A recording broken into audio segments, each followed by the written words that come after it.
Salut tout le monde.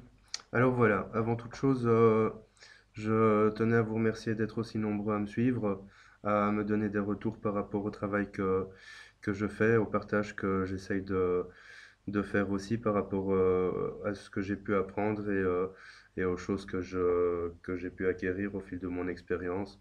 Je tenais simplement à les partager, simplement, justement. Voilà, donc déjà merci pour ça. Et donc aujourd'hui, je vais faire une petite vidéo sur la confiance en soi et l'affirmation de soi. On va un petit peu simplifier les choses. On entend beaucoup parler de ça, confiance, affirmation de soi. Alors la confiance en soi, c'est déjà avoir confiance en qui on est. Reconnaître ses compétences, savoir ce pourquoi on est doué, accepter ses défauts comme ses qualités, pas pour autant mettre les défauts en avant, mais essayer de mettre ses qualités en avant sans oublier qu'on a aussi des défauts et qu'on peut et qu'on a le droit d'avoir des défauts. C'est très important. Avoir confiance en soi, c'est simplement oser être soi-même. Alors c'est pas toujours évident dans la société dans laquelle on vit parce que on est souvent contraint à être de telle manière ou de telle manière ou à agir de telle manière et de telle manière parce que notre patron le demande, parce que nos collègues pourraient nous juger, parce que notre compagnon ou notre femme euh, aime qu'on ait tel comportement ou pas. Donc tout simplement avoir confiance en soi, c'est déjà pouvoir mettre en avant nos véritables talents, nos aptitudes, nos compétences.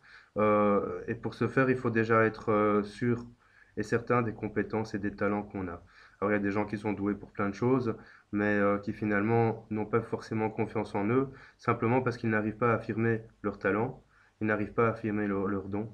Et c'est en affirmant son don, en fait, qu'on prend confiance en soi. C'est en affirmant son don qu'on peut, entre guillemets, combler son besoin de reconnaissance.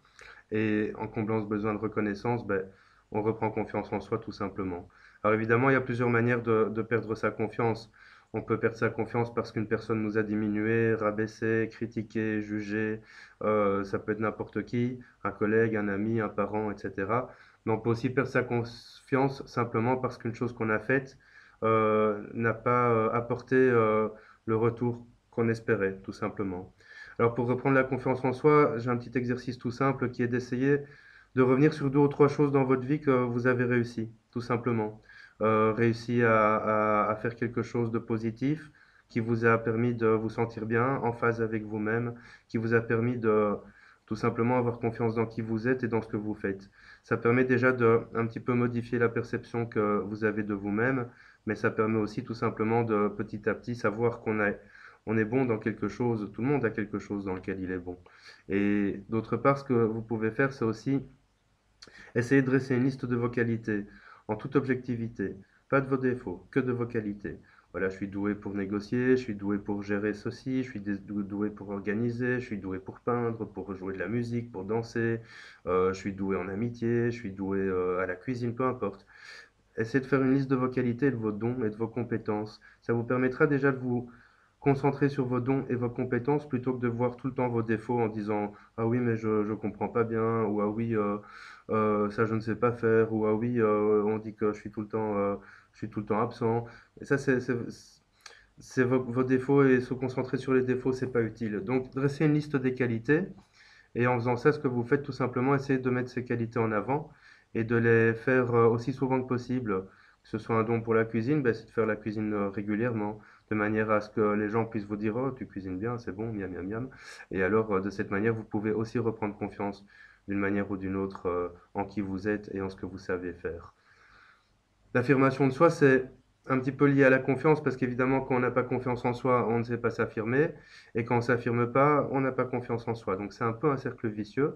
Et pour s'affirmer, tout simplement, il faut réussir à comprendre qui on est et à poser ses limites. Voilà. À comprendre ses besoins, à comprendre ses attentes, ses objectifs.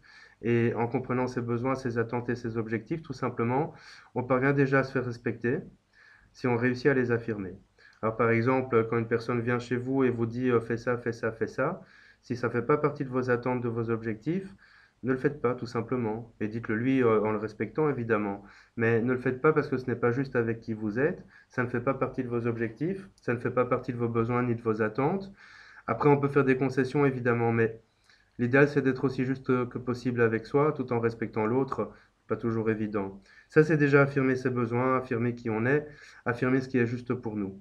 Poser ses limites, c'est aussi dire non, je peux pas accepter que tu me dises ça parce que ce n'est pas moi, c'est pas juste, c'est quelque chose que peut-être tu penses, mais moi ça ne me parle pas. Alors je peux comprendre que tu me dises telle chose parce que il y a un comportement qui te déplaît, mais pour moi ce comportement n'est pas celui que tu décris. Ça c'est poser ses limites d'une certaine manière. Ne pas autoriser l'autre à vous violer entre guillemets en vous insultant, en vous diminuant, en vous rabaissant, alors que c'est pas justifié. Déjà si vous réussissez à poser vos limites et à mettre vos compétences en avant, vous faites ça pendant une semaine, vous faites cet exercice d'essayer pendant une semaine de poser vos limites, de dresser une liste de vos compétences, de vos besoins, vos vrais besoins, hein, pas les besoins, j'ai besoin de manger, de boire, j'ai besoin d'amour, j'ai besoin d'affection, j'ai besoin d'être écouté, entendu, j'ai besoin d'être mis en valeur ou d'être mis en valeur.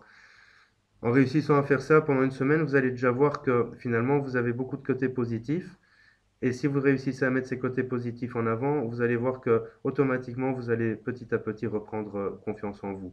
Après, évidemment, il y a des cas, entre guillemets, un peu plus lourds, où la confiance a été perdue pour un événement grave, ou pour un accident, ou pour vraiment un choc douloureux. C'est un autre travail, c'est pas par ce travail-là que, même si c'est un bon début, qu'on arrive à reprendre confiance en soi. Mais quand c'est une perte de confiance liée à ce que j'ai expliqué, en général, ces exercices suffisent déjà à redéfinir un peu qui on est de manière positive et à reprendre un petit peu confiance en qui on est. Voilà. Salut les gens.